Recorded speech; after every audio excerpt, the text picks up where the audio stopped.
Subject: my ex-wife's betrayal. I served her at work after years of holding on.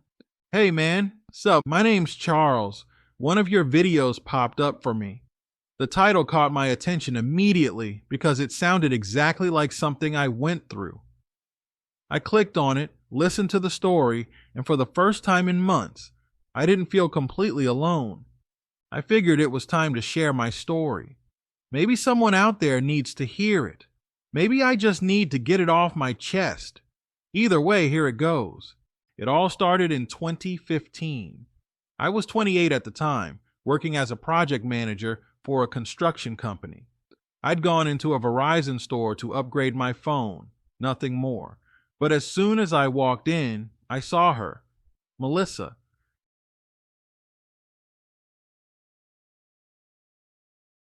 She was standing behind the counter with this big smile and curly brown hair that fell over her shoulders.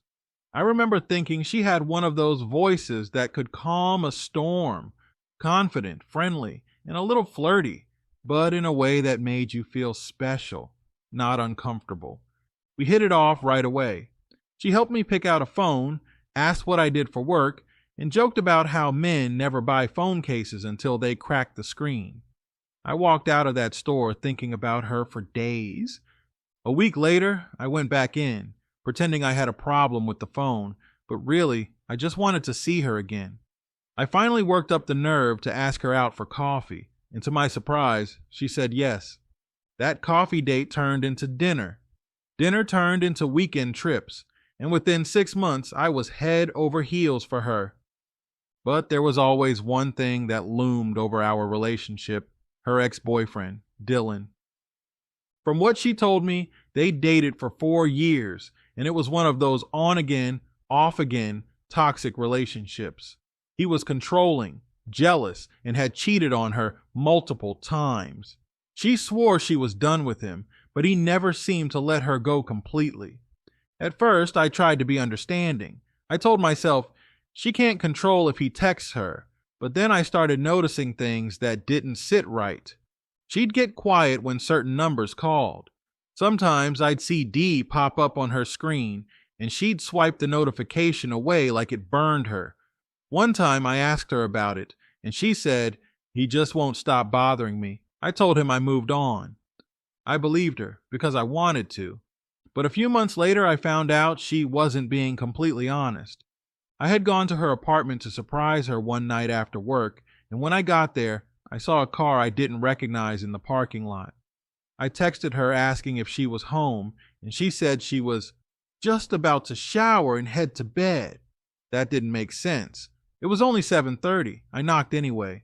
She opened the door in sweats, clearly startled, and said her friend from work had just stopped by.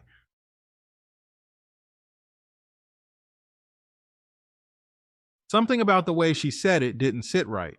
Later that week, she admitted it was Dylan. She said he'd stopped by just to talk, and that she didn't want to start drama. She swore nothing happened, and I wanted to believe her, so I forgave her. Looking back, that was my first mistake. Fast forward a couple years. Despite the rough patches, we made it work, or so I thought. I proposed to her during a trip to Gatlinburg, Tennessee. It was snowing that weekend, and she cried when I got down on one knee. I really thought we were starting a new chapter, one where her past was finally behind us. Our wedding was in 2019, small ceremony, about 70 people, mostly close friends and family. But guess who decided to make an appearance at the reception? Dylan. He wasn't invited. He wasn't even supposed to know where the wedding was, but somehow he showed up. I was outside taking pictures with my groomsmen when one of my cousins came running up, saying there was some guy in a leather jacket causing a scene at the reception entrance. When I walked over, there he was, drunk, slurring, yelling that Melissa wasn't supposed to be with me. He was trying to push his way in, and that's when I snapped. I lunged at him, shoved him back, and told him if he didn't leave, I was calling the cops. He tried to swing on me, but one of my cousins pulled me back and the security guard escorted him out. The rest of the night was a blur. Melissa was crying, saying she didn't know how he found out. I wanted to believe her, but deep down, something told me she wasn't as innocent as she claimed. Still, I buried it. I told myself this was our wedding day and I wasn't going to let that man ruin it. But the truth is, that moment planted a seed in my mind that never went away. Married life was good for the first year. We moved into a small house together and started talking about kids. But after the honeymoon phase faded, little cracks began to show. Melissa started becoming distant, physically and emotionally. She'd work late at team meetings, but when I'd call, she'd take forever to answer or sound distracted.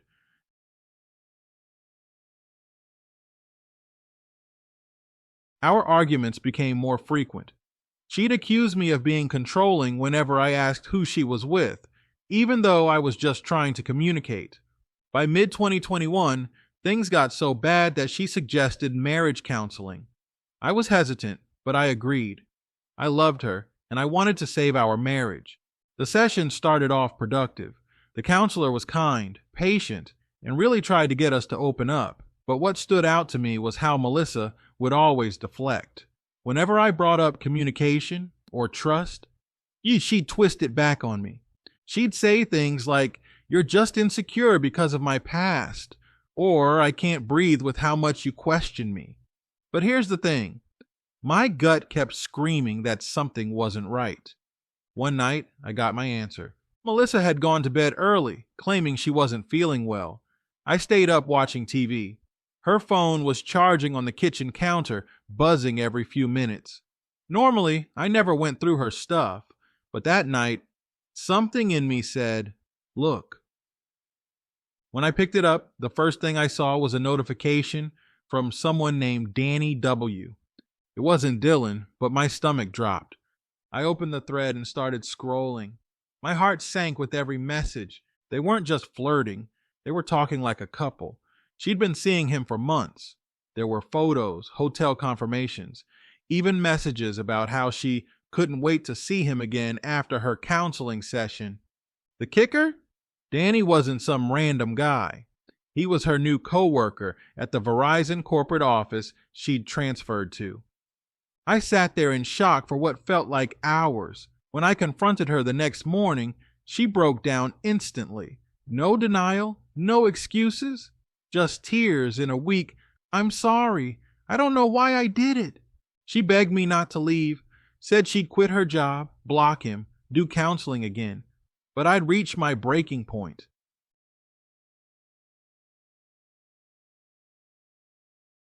For years, I'd fought to keep that marriage alive while she entertained men from her past and now her workplace. I couldn't do it anymore. I spent the next few days researching divorce lawyers quietly. I didn't tell her what I was doing. I just wanted it done right. The lawyer I found was professional but sympathetic. After hearing everything, he advised me to serve her at work so there would be no misunderstanding or delay in acknowledgement. It felt cold, but it was necessary. A week later, she called me from her office crying hysterically. She'd just been served in front of her coworkers. She said I humiliated her, that I destroyed her reputation, but I didn't feel guilty. She had already destroyed our marriage long before that moment. After that, the floodgates opened. She texted me nonstop. Long paragraphs about how she'd made a mistake, how Danny meant nothing, and how we could still fix this. She even reached out to our old marriage counselor asking if we could schedule more sessions. I agreed to one final meeting, just to say everything that needed to be said in person. During that session, she was a mess, crying, shaking, saying she'd do anything to earn my trust back. But I'd already made peace with my decision. I told her, "Melissa, I tried, I really did. But love doesn't survive on apologies. It survives on honesty. And you ran out of that a long time ago." She cried harder, saying she didn't want to lose me. But I stood up, thanked the counselor, and walked out. That was the last time I saw her face to face. The process took about 6 months.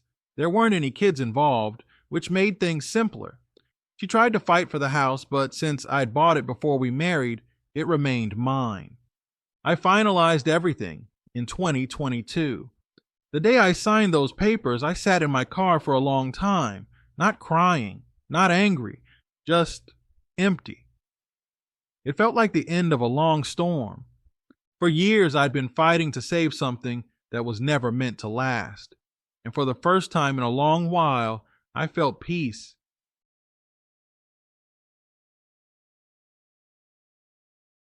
People ask me if I regret marrying her. Truthfully, no. I regret ignoring the signs. I regret letting love blind me to what my gut was screaming.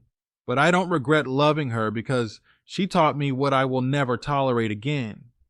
It's strange, though. After the divorce, I went through this weird mix of sadness and relief. I missed the person I thought she was, but I was relieved to finally see her for who she truly was. I deleted all her pictures, blocked her number, and focused on rebuilding my life. It's been a long road, but I'm getting there. I don't know why I felt compelled to write this tonight. Maybe it's because hearing other men's stories on your channel reminded me that I'm not the only one who's been through this kind of betrayal. We all have our scars, but some of us are just better at hiding them. I've been rebuilding quietly, emotionally, financially, and mentally. I've learned to enjoy my own company again. I started running, cooking more, even joined a local gym to keep my mind busy, but I'll save all that for another email. An update about where life has taken me since the divorce. I just wanted to get this part out first. The story of how it all ended. If there's one thing I tell any man listening, it's this. When your gut tells you something's off, listen. Love can make you overlook red flags, but the truth always finds a way out. Melissa tried to patch things up with tears and promises, but by then, I'd learned the hard way that forgiveness doesn't rebuild trust. Only consistency does, and she never had that. Walking away was the hardest thing I've ever done, but it was also the most freeing.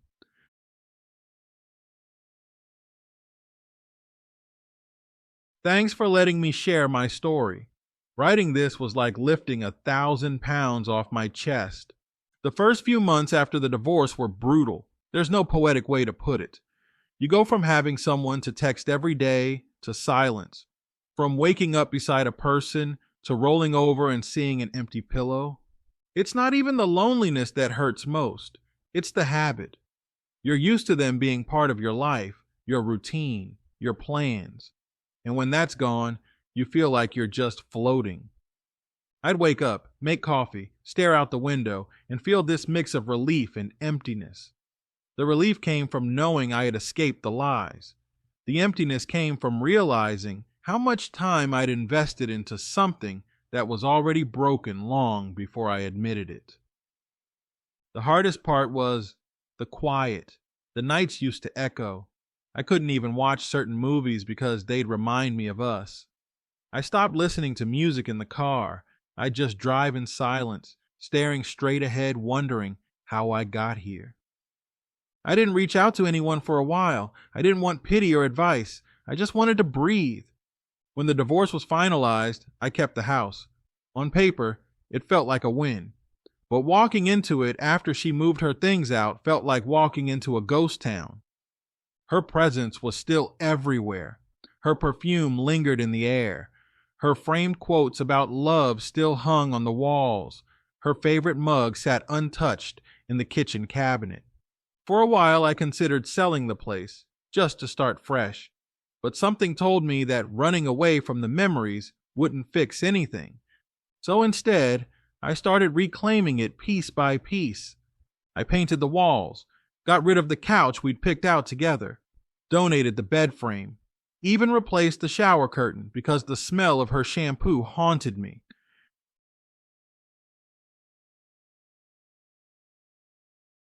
Every weekend, I tackled a new project.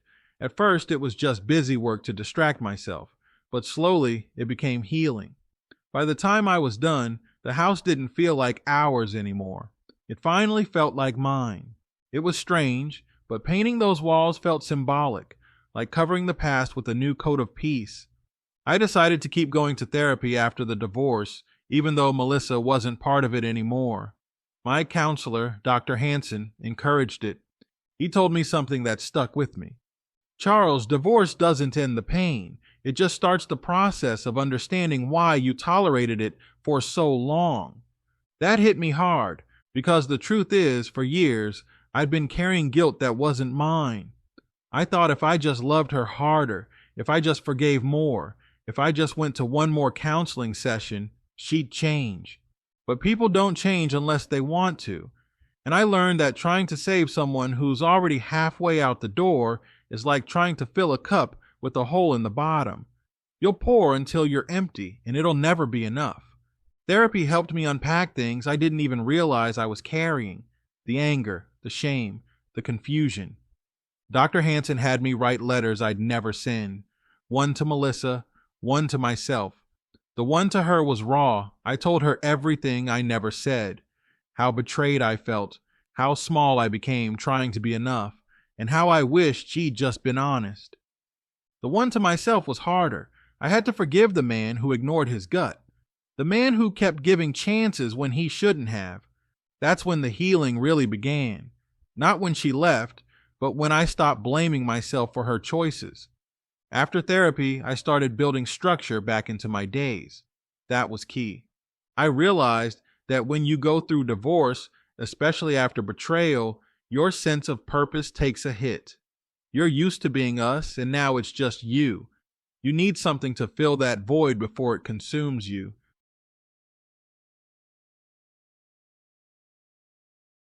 So I made a list. Wake up early. Even if I had nowhere to be, I made my bed and started the day. Exercise. I joined a gym and started going 4 times a week. At first, it was just treadmill runs and light weights, but over time, it became something I looked forward to, my form of therapy. Cook. I used to hate cooking because it reminded me of the dinners we used to have. But one night I decided to make something new, and before I knew it, I was enjoying it again. Journal. Every night before bed, I'd write 1 paragraph about something I was grateful for. Some days it was simple. I didn't think about her today, and that was enough. I slowly began to rebuild my identity outside of her.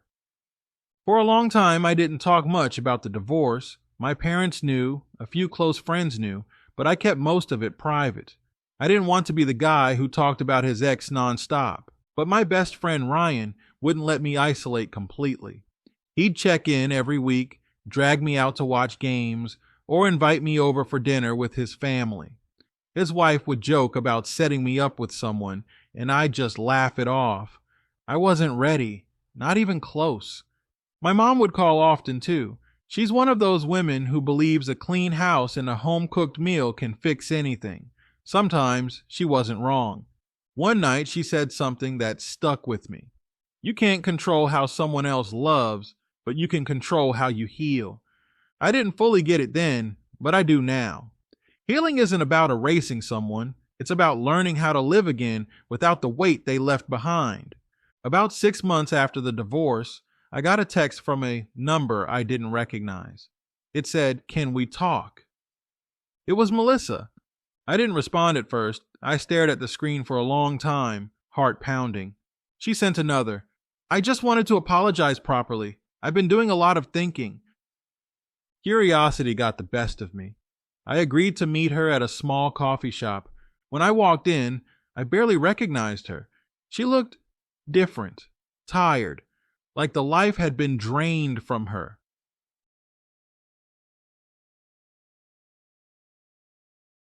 She told me she'd lost her job at Verizon after some HR investigation into workplace relationships. Apparently, Danny had been seeing another coworker too. When she found out, it broke her.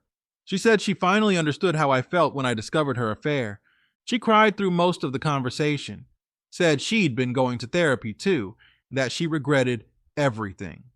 I listened, but I didn't comfort her. I wasn't angry anymore, just detached. When she finished, I said, "I hope you find peace, Melissa, but I've already made mine." That was it. No dramatic goodbye, no closure speech, just 2 people who once loved each other, now sitting across from each other like strangers. I walked out of that coffee shop and never looked back. It's funny how, after years of chaos, peace feels unfamiliar at first. You almost don't trust it. But once I settled into my new life, I started noticing things I'd missed for years. The quiet mornings with coffee on the porch, long drives with no destination, the way my house smells after a good cleaning day. I even adopted a dog, a rescue named Duke. He's a black lab mix with more energy than sense, but he's become my best friend. There's something about dogs. They don't judge, they don't lie, they just love you.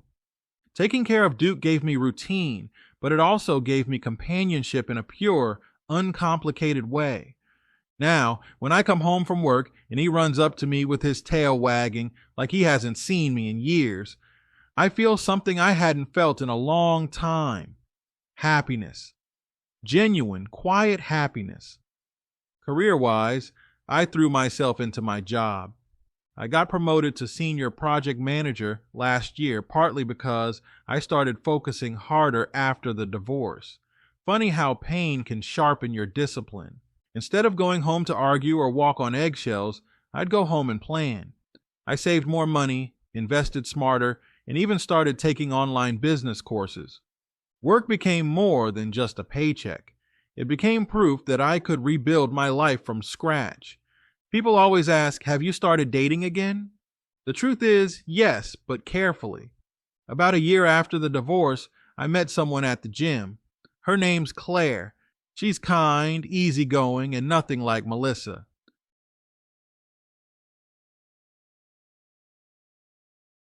We started off as friends, just talking between sets, grabbing smoothies after workouts. It was refreshing because there were no expectations, no games. Eventually, she asked me out to dinner. We've gone out several times since. I won't say I'm in love or anything like that, but she's helped me remember what healthy connection feels like. Calm, steady, mutual. Still, I'm taking things slow. I told her straight up, I'm not ready for another marriage anytime soon, and she respected that. That's the kind of peace I never had before. Someone who doesn't demand, doesn't manipulate, just is. Divorce teaches you things you never expected to learn. It teaches you patience, because healing isn't linear. It teaches you perspective, because sometimes losing someone is the best thing that ever happens to you. And it teaches you self-respect, the kind that doesn't crumble when someone stops loving you. I've learned that forgiveness doesn't mean letting them back into your life. It means letting go of the hate so it stops poisoning yours. Melissa taught me how to love deeply, but she also taught me how dangerous it is to love blindly. If I ever marry again, it'll be because I found someone who values honesty over comfort, consistency over excitement, and peace over passion. It's been nearly 3 years since the divorce now. I'm not the same man I was. I've grown quieter, calmer, stronger. The bitterness is gone, replaced by a kind of wisdom I wish I never had to earn. I still have bad days. Everyone does. There are moments I remember the good times and feel a sting of nostalgia. But it's not longing anymore. It's gratitude that I survived it. Sometimes I'll catch myself laughing at a memory that used to make me cry. That's when I know I've healed. I can honestly say, I'm in a place I never thought I'd reach. Not rich, not famous, not in love again, but at peace. And peace feels better than anything else. The biggest part of that peace has come from the simplest thing, my dog, Duke. When I first got him, I just wanted something alive in the house, something to greet me at the door when I came home. I didn't expect him to change the way I looked at life. He's a black lab mix I adopted from a rescue shelter about 1.5 years ago. I still remember the day I met him. He was the only one in the kennel, not barking or jumping. He just sat there, head tilted, watching me. When I opened the gate, he came up slowly and rested his head on my leg like he'd already made his choice. Right then, I knew. The first few weeks were rough. He was shy, scared of loud noises, and refused to sleep unless I left a light on. It took me a while to realize he'd been through his own kind of trauma. The shelter volunteers told me he'd been left behind in a rental house after his old owners moved away. I guess in some twisted way, we both knew what it felt like to be abandoned, so we learned to trust each other slowly. Every morning, we'd go for walks around the neighborhood. At first, he'd stick close to me, tail tucked between his legs. Now he trots ahead confidently, occasionally looking back to make sure I'm keeping up. I started talking to him during those walks. I know it sounds crazy, but there's something therapeutic about speaking out loud to someone who can't respond, someone who just listens without judgment. Some mornings I'd catch myself saying things like, "Can you believe what we've been through, Duke?" And he'd just tilt his head like he understood. Maybe he did. Over time, our walks became the best part of my day. They were quiet, peaceful, grounding. No phone, no distractions, just me, Duke, and the sound of our footsteps. Before the divorce, my life felt like chaos. Constant arguments, overthinking, suspicion, checking phones, wondering where she was. Now my life is boring, gloriously boring, and I wouldn't trade it for anything. These days, my routine is simple. Wake up at 6 a.m., feed Duke, make coffee, and sit on the porch while the world wakes up. Head to work, where I've found a good balance. No more 70-hour weeks. Get home, take Duke for a walk, cook dinner, and read or watch something light before bed. That's it. Nothing glamorous, but it's peaceful.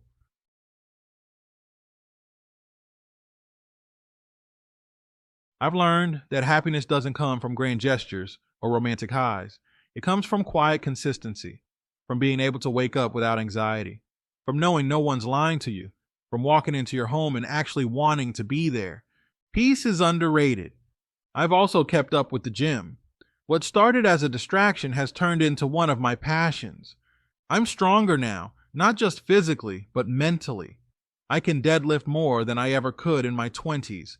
But what really matters is the discipline it's built in me. There's something about showing up for yourself every day. You're not doing it to impress anyone. You're doing it because it's a reminder that you're worth the effort. I've met some good people there too, guys who've gone through their own divorces, heartbreaks, layoffs. We don't talk about it much, but there's this unspoken understanding. You can see it in a man's eyes when he's been through hell and decided to keep going anyway. One of them, Tony, told me something that stuck. After a while, you stop lifting weights for the body and start doing it for the soul. He's right. Now the gym isn't about chasing something. It's about maintaining peace. Remember Claire, the woman I mentioned from the gym in my last email? She's still around. We're not married and we're not rushing anything. That's the beauty of it. We both understand that companionship doesn't need ownership. She's been patient, kind, and understanding in ways that still surprise me. She never brings up my past, never makes me feel guilty for being cautious. We do small things together, picnics, dinners, random road trips. She loves Duke, and Duke loves her, which says a lot. But I'll be honest, I still struggle sometimes. When you've been betrayed once, part of you always stays guarded. It's not about bitterness. It's about self-preservation. There are nights when she falls asleep next to me and my mind starts racing, wondering if I could ever go through that kind of pain again. But then Duke hops up on the bed, lays his head on my arm, and it's like the world slows down. I remind myself that the past doesn't own me anymore. I'm learning that love isn't about trusting someone blindly. It's about trusting yourself enough to know you can survive if it ever goes wrong again. For the first time in my adult life, I have hobbies that aren't tied to someone else's expectations. I started helping a friend with his home remodels. He flips houses. It began when I tried to build a simple shelf for him, but now it's turned into something I do every weekend, and he pays me. There's something deeply satisfying about turning rough places into something useful. I've built coffee tables, benches, even a doghouse for Duke that's nicer than some apartments I've lived in. There's a peace that comes from working with your hands. It's meditative. You focus, measure, cut, and sand until what's left is something you can be proud of. It's like life after divorce, shaping something new out of broken pieces. I also started hiking again, just me, a backpack, and Duke. We've explored trails all across North Carolina. Sometimes we go off the beaten path and find spots where you can't hear a single car or voice, just wind and birds. It's in those moments I feel closest to peace. No phone buzzing, no arguments, no pretending, just existing. I've learned more from Duke than I have from most people. He's taught me to live in the moment, to forgive easily, to find joy in the simple things, a walk, a meal, a nap in the sun. When I'm working late at my desk and he comes nudging my arm with a toy, it's his way of reminding me that life's not just about surviving, it's about living. He doesn't care about the past or the future. He just cares that I'm there. And honestly, that's what love should feel like. Not complicated, not conditional, just consistent.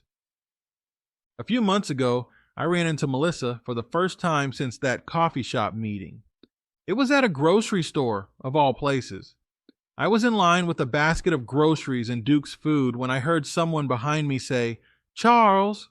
I turned around and there she was. She looked older, not in a bad way, just different.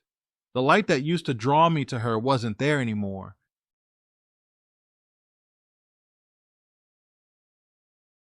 We exchanged polite small talk, asked how each other was doing. She said she was working part-time, living with her sister, and trying to rebuild. I wished her well. No anger, no emotion, just calm.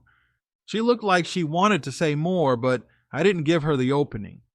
I paid for my things, nodded, and left. Walking to my car, I felt this overwhelming sense of relief. Not joy, not gloating, just peace. The kind of peace that comes when you realize the chapter's not just closed, it's part of a book you've already finished. My relationship with my parents has gotten stronger too. I visit them more now. We'll sit on the porch, drink sweet tea, and talk about everything from sports to life. My dad told me one night, "You're calmer now than I've ever seen you." He was right. It's strange how going through something that painful can actually make you softer in the right ways. You stop reacting to every little thing. You stop trying to control outcomes. You just live. My mom still tries to feed me like I'm 12, and Duke gets spoiled every time we visit. But I've learned to appreciate it all.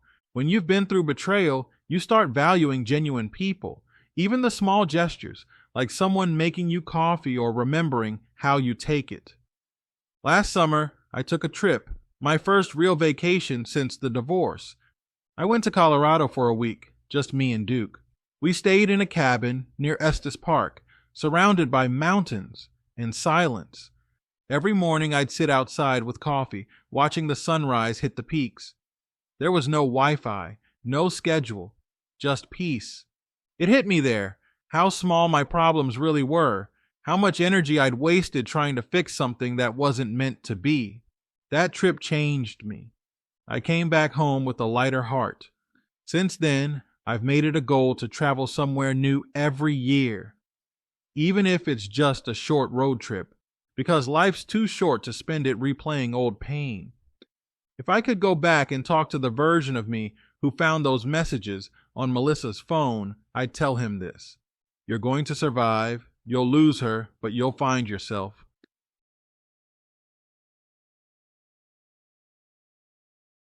I used to define myself by being her husband, by being a provider, a fixer, a forgiver. Now I define myself by something simpler: peace, purpose, and integrity. I'm not perfect. I still have days where I think about the what ifs, but I don't live there anymore. I live in the present, and the present is good. So yeah, life after divorce isn't just survival, it's rebirth. It's slow mornings, long walks, laughter that doesn't feel forced. It's dinners with friends where no one's walking on eggshells. It's a dog who loves you for being there, not for what you can provide. I used to think my story ended with betrayal and divorce, but now I see that was just the plot twist, not the ending. The real story is everything that came after. The peace, the clarity, the self-respect. I don't know if I'll ever marry again. Maybe, maybe not, but I do know this. I'll never lose myself in someone else again. Thank you again for giving guys like me a platform to be heard. Every story on your channel reminds me how strong men can be when they choose peace over pain. If this helps even one person realize there's life after heartbreak, that there's peace after chaos, then sharing it was worth it.